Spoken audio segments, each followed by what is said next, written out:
বর্তমানে একটা জিনিস খেয়াল করে দেখবেন, সেটা হচ্ছে কেউ হ্যাপি না, কেউ হ্যাপি না।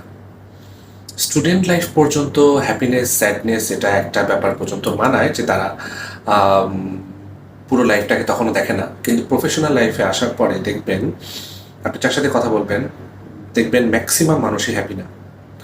কাজ করছে, খাবার দাবার খাচ্ছে, ঘুরতে যাচ্ছে, কিন্তু আপনি দেখবেন যে এদের মনের মধ্যে মানে লাইভলিনেস নাই।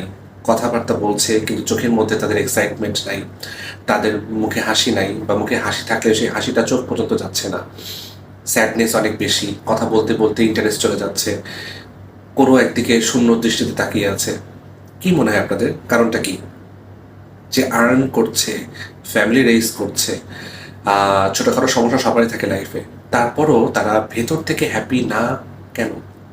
দেখে তো অ্যান্সারটা দিতে পারেন কিনা আপনারা?